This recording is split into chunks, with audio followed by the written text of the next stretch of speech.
All right, the hearing will come to order, and this is our second panel. Mr. Ballard, Timothy Ballard is the founder and CEO of Operation Underground Railroad.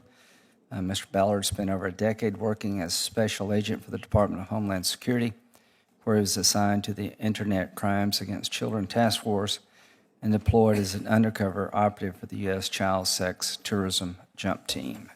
So, Mr. Ballard. Thank you, Chairman Graham, Ranking Member Feinstein, and members of the committee who hopefully are watching from a remote location somewhere. My intention today is to focus on the millions of children who are caught in the horrific web of child trafficking, of human trafficking.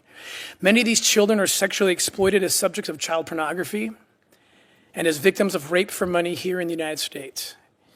My desire is that their plight is heard and understood better today. Any conclusions I offer are based on real child trafficking cases that I worked on directly over the past 17 years. I started my career in the CIA. Then for 12 years, I worked as a special agent and undercover operator for Homeland Security investigations. 10 of those years, I worked combating sex trafficking along the southern border. For the last 5 years, as Chairman Graham mentioned, I served as the founder and CEO of the anti-trafficking organization Operation Underground Railroad, working hand in hand with law enforcement in 20 countries, including 22 states in this country. Operation Underground Railroad has rescued over 2,000 victims and assisted in the arrest of over 1,000 traffickers and pedophiles. Much of my work has been based on simple economics. The United States is one of the highest, if not the highest, consumers of child pornography in the world. We are the demand for child sex. As such, traffickers around the world seek to bring children to the United States where they can sell them for sex and make a lot of money. My number one personal and professional goal has been to keep these children out of the hands of these sick American pedophiles. I want to share one case in which we failed to do this. The victim was a foreign-born child around 12 years old, who we will call Lily. Lily was kidnapped south of the border. She was then taken along with several other children her age and smuggled into the United States, not through a port of entry, but rather through a part of the southern border without significant barriers or a wall. Lily's traffickers easily transported her to New York City, where she was raped between 30 and 40 times a day, and this is not atypical at all for a case like this. She believes that she alone was raped over 20,000 times between the age of 13 and 17 right here in our country. She eventually escaped, and my foundation is now caring for her as she prepares to testify in federal court against her captors. In accordance with U.S. laws, Lily, as a survivor of sex trafficking, she has been granted legal status, and we're helping her to complete the process of becoming a U.S. citizen. The U.S. Attorney's Office has requested that we not publicly share any more details about this case, as it's going to trial later this year. Recounting her experience, and this is key, Lily has often asked me a simple yet powerful question. Why was there no wall or barrier on the southern border for me? A barrier would have saved me. What is she talking about? It's pretty simple what she's talking about. During a time of crisis or emergency, each of us knows to call 911 because 911 bridges the gap between bad guys trying to hurt us and the good guys coming to help us. Lily knows that strong barriers would have likely forced her captors to take their chances at a port of entry, thus placing her face-to-face with well-equipped and well-trained officers who are looking for her, looking for children who are being trafficked. I would have yelled out to one of them, Lily told me regretfully. Instead, I was raped over 20,000 times. Contrast that case with another case I was the lead agent on. The trafficker was an American named Earl Buchanan. He kept children, both little boys and girls, in San Bernardino, California, where he lived, and where he repeatedly raped them and filmed it for his child pornography collection. On the night of July 3rd, 2006, Buchanan was attempting to smuggle a 5-year-old Mexican boy through the Calexico, California port of entry. Fortunately for the boy, he was coming from the Mexicali, Mexico region, which is blocked by miles and miles of significant border barriers. This compelled Buchanan to take his chances at the Calexico port of entry, where a U.S. officer had the opportunity to look Buchanan in the eye, detect that something was wrong, identify the child locked in the van, liberate that child, arrest Buchanan, who is now spending the rest of his life in jail. Subsequent to that arrest, almost a dozen other children, many undocumented migrant children, were rescued and liberated.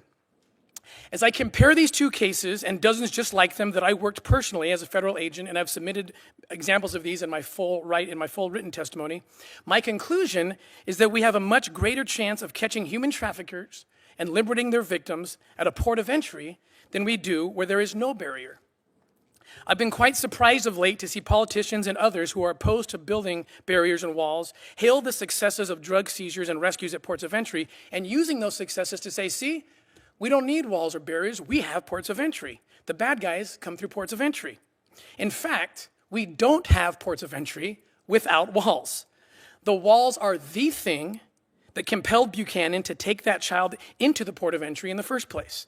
From his vantage point on the night of July 3rd, 2006, with this poor slave child captive in his van, he only had one choice, the port of entry. And that was thanks to the border wall that existed where he happened to be working his evil works. Currently, with hundreds of miles of border, too many traffickers have a choice. Sadly, we as a nation are providing them that choice. In the end, the boy was liberated and Buchanan was locked up. In Lily's case, the traffickers were liberated and she was locked up and raped thousands of times in New York City. The difference? The boy had a barrier to save him. Lily did not. Paola Felix is a former Mexican congresswoman and current senior Mexican administration official working on anti-trafficking policies for Mexican President Manuel López Obrador. I work very closely with Paola to find children in Mexico who are en route to being smuggled into the United States. Responding to the debate over border barriers, Felix declared, quote, "It is very disappointing to me that people in the United States would ignore or downplay the many Hispanic children being smuggled into the United States outside of legal ports of entry and forced into the hell of sex slavery. Mexican authorities have uncovered at least 19 different land-based smuggling routes where victims are taken and trafficked for sex in the United States. Downplaying the crisis discourages U.S. officials from employing every tactic available to rescue them during the small window of time that they can. That is, while they are being crossed into the United States. After that, they are gone, maybe forever," end quote. As I conclude my remarks, please join me in a mental exercise that I employ often to ground me and focus me. I imagine that one of my own children is in the place of one of these child victims. I have 9 children, including 2 that my wife and I recently adopted from Haiti after having liberated them from traffickers, so it's something easier for me to do, and I know it's a difficult thing to do, but please, just for a moment, please imagine that one of your children, your grandchildren, nieces, nephews, dear friends has been kidnapped and is currently in Mexico being transported north with an evil scheme to smuggle them into the United States and force them into these black markets that we are discussing. We don't know exactly how the traffickers plan to get your child in this hypothetical. That's up to them and only known by them. But I think it's important to remember the stats that we heard earlier today that upwards of 90% of the children, including the unaccompanied minors, are coming around the ports of entry in barrier-less parts of the border. But in this hypothetical, they're coming in. We don't know where, but they are coming. And in this hypothetical, before you sits a button that, if pushed, instantly creates a large and powerful barrier along the entire southern border. Now picture the hundreds of miles of border that exist, and picture those ports of entry with hundreds of agents, trained, equipped, looking for your child, trained to look for your child, who hopefully is coming through. And so now the question, do you push the button? If the answer is yes to that, then it's very clear what needs to be done next in our country. These children, the real children, have nobody. I know, I've seen them. I've seen dozens of them. They have nobody. The only adults in their lives want to sell them, traffic them, and rape them. And so we must run to them.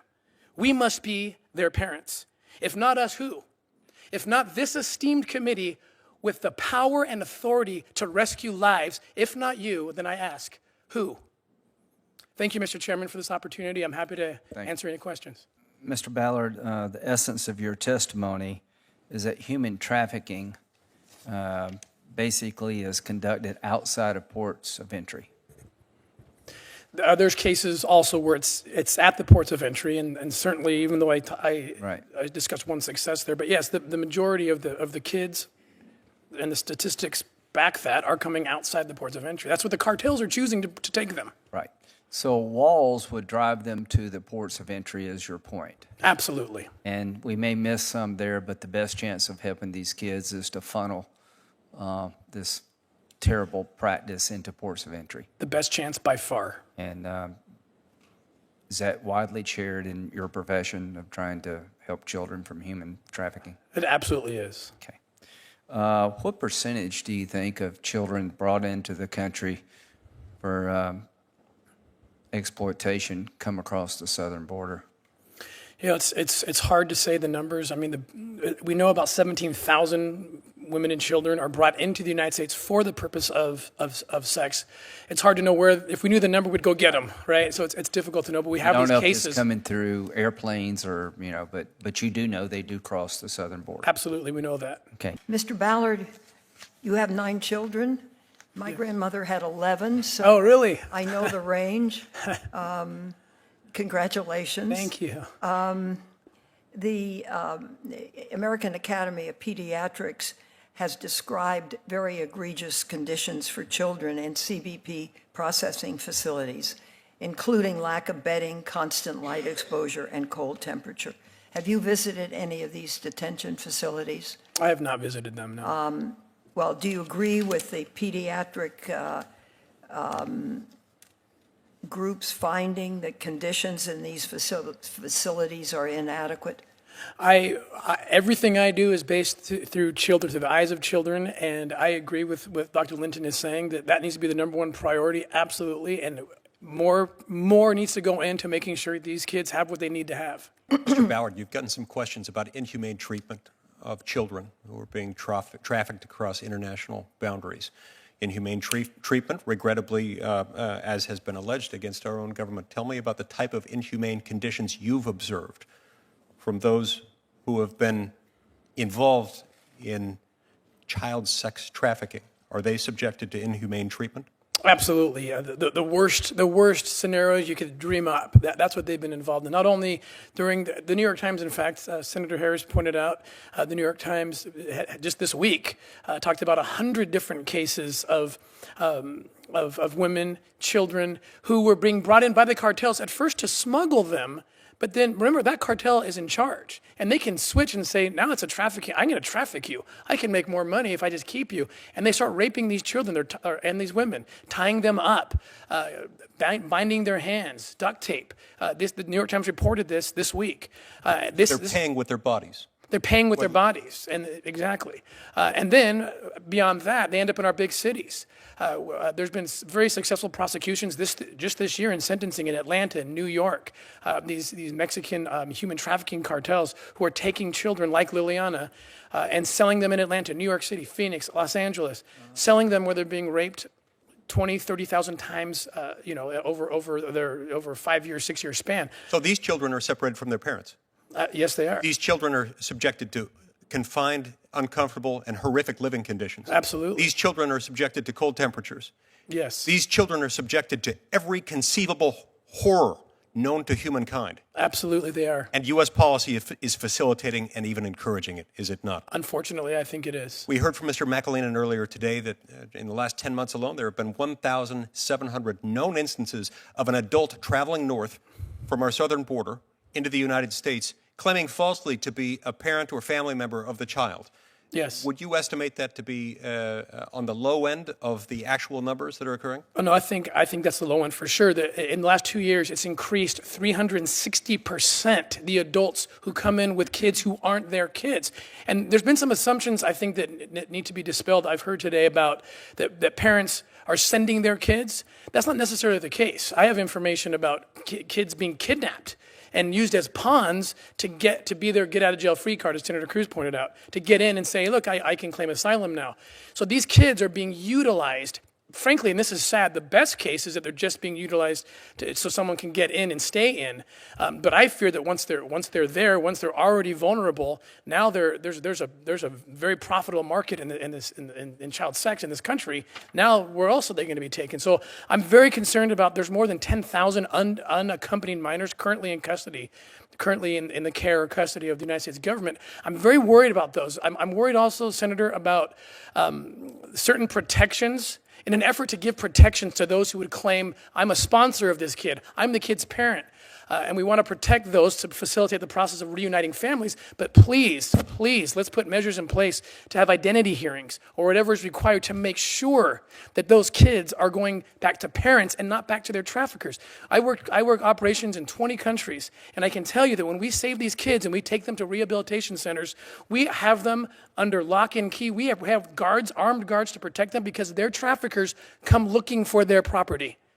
Oh, I can give you countless cases of this, so let's not let that happen in this country. Slavery exists today, according to what you're saying. Yes, sir. Does it exist to the same degree as it existed in prior centuries? Actually, the numbers, and again, not to downplay at all that horrible blight, the transatlantic slave trade at all, there's nothing worse than that. But in terms of numbers, there are more people in slavery today than ever before in the history of the world. In fact, you could add up all the people that were enslaved during the transatlantic slave period, the 300, 400-year period of the transatlantic slave trade, and there's more people alive in slavery today than all of those combined. And these are people who don't control their body, whether it's sex, labor, or organ harvesting, which we work all of those cases. You've been involved in liberating those who are held captive as sex slaves. Yes. Have you worked with the Mexican government doing this? I have, very What closely. Can you tell us about your efforts with the Mexican government? I work very closely with the Mexican government. We've done several operations. We're currently running operations, and our goal is to find these kids en route to the United States, to be there to kind of cut it off, a preventative strike, if you will. We've rescued over 50 children so far. But the problem, as I'm doing these operations, and I've served as the undercover operator in many of them, as we're doing these deals, it's like playing defense 3 on 1,000. You see this coming. It's like catching flies with chopsticks. You get some of them, but I'm in my mind, just so you know what I'm thinking as I'm doing these operations, 4 deployed south of the border. I'm thinking, I wish to God I knew that there was, smart barriers, a full protective, game along the southern border, so that when I miss them, and we will miss them, they have one more chance. One more chance, one more window of opportunity that we might rescue them through that port of entry. And right now, that one more chance is not viable. Would a border barrier help us save some children from the unmistakable, unspeakable horrors? Absolutely it would, because it drives the traffic to the law enforcement officers, the brave men and women who are looking for those children. Describe how that works. How does it drive them toward the law enforcement officers? Because we've limited their options. Right now, the cartels are clearly choosing to take children around the ports of entry. We just heard the stats. Over 90% of the children are coming around. The cartels are choosing that route because it's better for them. Why are we giving them that chance? Don't give them that chance. Make them go to the port of entry and wall it off with technology, with barriers, whatever's required to force them to have their only choice can be the port of entry. That's the highest chance that we're going to rescue children. And rescuing children should be our #1 priority. As a former law enforcement officer and as an activist who's actively engaged in liberating people from sex trafficking, you are trained in being able to identify the signs of human trafficking. Is that right? Yes, that's right. And others, including people who protect our southern border, are trained in that as well. That's correct. So when they're at ports of entry, they can see when somebody exhibits the signs of either being trafficked or engaging in human trafficking. Absolutely. I can give you a specific example of a CBP officer who saw the carotid artery popping on this guy and said, something's up with you. Boom, looks behind the van, there's a child back there. He opens up the van, takes out the child, and there's videos of child pornography of that little boy and that man abusing him. They got him. These are our trained CBP officers. They're brave men and women, and they're looking for those signs. So if that individual who was trafficking that little boy had an easier chance to go through someplace else, someplace where there was no barrier, would they have found him? Very difficult. been Possible, much harder to very, very difficult. Much harder Much to more save that little boy. That's correct. Many of my colleagues have commented on the fact that barriers can sometimes be circumvented. People can sometimes go above it or below the barrier. What's your reaction to this? That's correct. I've crawled through tunnels, multiple tunnels between Mexico and the United States. That's why these barriers need to be smart barriers. They need to include technology. There's ways to detect If there's tunnels below you using technology, there needs to be sensors, drones. It needs to be a full court press. If we can save just one kid from being raped 20,000 times, it's worth the full court press in my mind. Particularly in certain areas. Some areas, there's a lot of traffic, but still no barrier. I'm thinking of parts of the lower Rio Grande Valley where there are a lot of miles of border with no barrier at all, where there's a lot of human trafficking going on. That's correct. Thank you, Mr. Ballard. Thank you. Well, thank you all. This has been very impressive presentations, and you made the committee much more enlightened about the nature of the problem. Any other questions? If not, thank you very much. Sorry about delaying you this afternoon. Hearing's adjourned, and we'll submit any questions or follow-on to the record. Thank you.